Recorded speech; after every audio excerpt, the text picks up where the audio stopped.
Disabled people face a lot of challenges when it comes to employment. Discrimination in hiring, a lack of accessible office spaces, co-workers who claim they're also disabled because they just can't do gluten, and there's a big issue getting a lot of attention right now about how much disabled people get paid. Minimum wage isn't the same for everyone. Businesses can take advantage of a section of a federal act that allows them to pay people with disabilities less. Employers can apply for a Section 14C certification of the Fair Labor Standards Act of 1938. That grants them the ability to pay workers with disabilities less than the federal minimum wage of $7.25. This program was established under the Roosevelt administration with arguably good intentions. War veterans who developed physical and mental disabilities from combat came home from abroad and struggled to find employment. There's no limit to how low an employer can pay, so employers could legally pay pennies per hour. There are even places in America where workers earn as little as 22 cents an hour. It's all perfectly legal. Yeah, 22 cents an hour.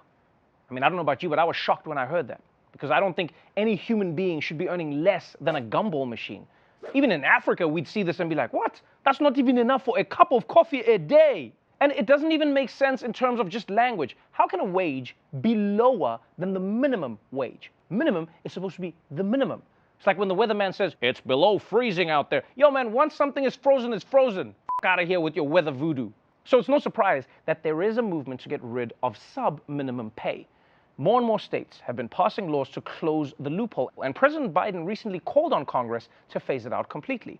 And this seems like one of those things that everyone should agree on, you know, like freeing Britney, or the first Aunt Viv was better, or that the best karaoke song is TLC's No Scrubs. But it's actually more complicated than you might think, because some argue that this wage loophole is actually a good thing for the disabled. Employers that can pay below $7.25 an hour are typically agencies that work directly with people with disabilities to help them find jobs. What's called a sheltered workshop.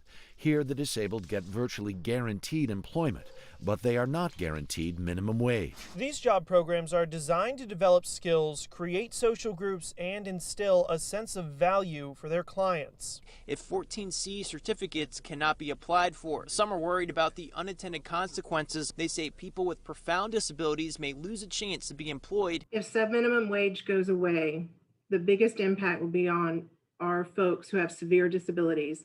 The handicapped, the disabled worker, is not going to be given an employment opportunity. Rory Rowland says his sons tried other jobs, but sheltered workshops provide gainful employment and purpose for his son. If we forced him to go out and try to find a minimum wage job, he would be unemployed. Yeah, you see, that's what makes this so complicated. Many of the places that use this loophole are called sheltered workshops, which exist to provide these jobs to disabled people. So there's a legitimate concern that losing this wage loophole might end up hurting the very people they're trying to help. Because if they close down, some disabled people won't be able to get jobs at all. And having a job is important. I mean, it gives you structure, it gives you a community, gives you a sense of purpose, and an ID badge with the worst picture you've ever taken. Keeps you humble. So you could see how this arrangement, as messed up as it seems, might be better than nothing. At the same time, many advocates say that by providing a safety net for the disabled, these sheltered workshops could actually be doing more harm than good. Whether it's legal to pay people less than the minimum wage, often as little as 20 or 30 cents an hour, raises serious questions about exploitation and whether people are really be given an opportunity to reach their full potential. The sheltered workshop system takes people and systematically tells them they're not as good as the rest of the workforce. To me, it's not right that we're getting the pay that we get, because we work hard over there. We work very hard. It's not like they're just helping them get any job. They help them get only the kinds of jobs that this place has available. Ken Capone attended Johns Hopkins University. Ken also has cerebral palsy. Finding a job was difficult. He ended up in a sheltered workshop.